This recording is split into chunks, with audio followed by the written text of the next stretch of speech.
2 out of every 3 Americans say they feel anxious opening their banking app. Not people in poverty, not people in crisis. Ordinary working adults, people with jobs, with savings, with plans. The problem isn't the money, it's the looking. And there's a psychological reason this happens that nobody in the personal finance world talks about honestly. Picture a Tuesday evening. You're sitting on the couch after work. The kids are finally quiet. You pick up your phone, maybe you scroll through some news, check the weather, watch a short video. And somewhere in the back of your mind, you know your bank app is right there, 3 taps away. But you put the phone down.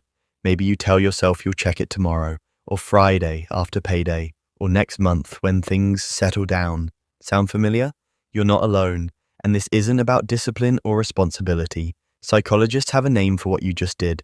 It's called the Ostrich Effect, and it's quietly costing ordinary Americans thousands of dollars every single year.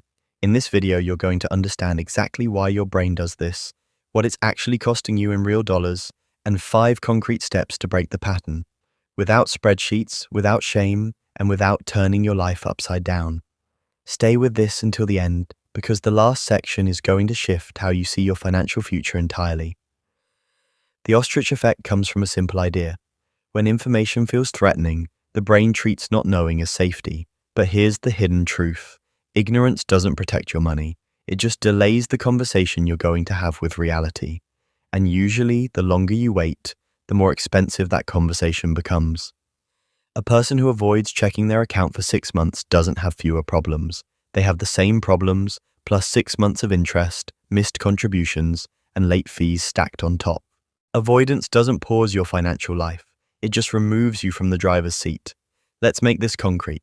The average American who delays starting their retirement savings by just 5 years, say from age 30 to 35, loses roughly $150,000 in potential growth by retirement age, assuming a modest 7% annual return. 5 years, $150,000. Gone. Not because of a bad investment, but because of avoidance. And it doesn't stop at retirement. People who avoid their bank accounts are statistically more likely to carry high-interest credit card debt longer, miss refinancing windows when rates drop, and undersave during their highest earning years, typically their 40s and early 50s. The money you don't look at doesn't stay still. It moves, usually in the wrong direction. Here's something that surprises most people. The ostrich effect hits hardest on people who care the most. If you're indifferent about money, avoidance doesn't create anxiety. But if you want to do the right thing, if you care about your family's future, if you feel the weight of retirement approaching, then looking at a number that disappoints you feels like a verdict on your worth as a person. That feeling isn't weakness. It's actually a sign that you're someone who takes responsibility seriously. But your brain can't tell the difference between a tiger and a bank statement. Both trigger the same avoidance response. The simple action here is this. Separate your identity from your balance. Your account number is not your character. It's just a starting point. If you're watching this and feeling a quiet weight in your chest right now, that's okay. A lot of people get to their 40s or 50s and feel like they've already missed the window. Like the people who started at 25 are so far ahead that catching up is pointless. That's not true. And the math backs that up. A 45-year-old who invests $400 a month into a diversified index fund consistently for 20 years arrives at age 65 with roughly $260,000. That's not a miracle. That's a grocery budget and consistency. You haven't missed anything that discipline and time can't begin to repair. The 5 steps to break the pattern.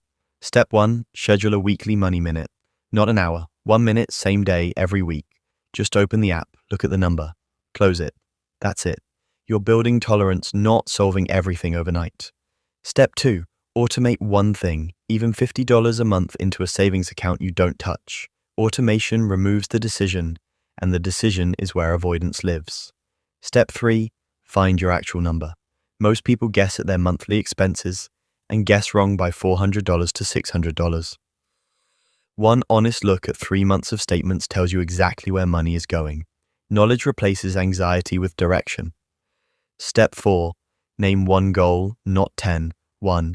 An emergency fund, a debt paid off, a retirement account opened. One goal gives your brain a reason to look, instead of a reason to hide.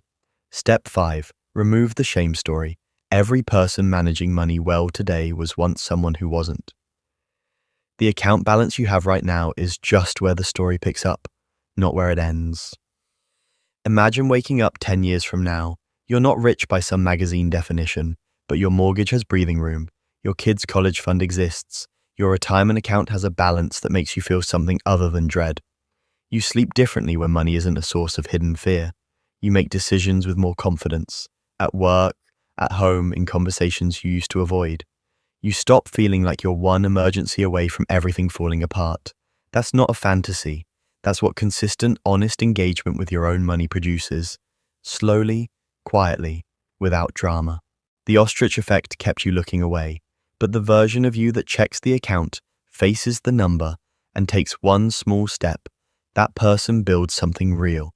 It doesn't start with a windfall. It starts with a Tuesday evening when you pick up your phone and actually look. If this gave you something to think about, the next logical step is understanding where your money is actually going each month, because most people are surprised by the answer. Subscribe and comment your favorite part.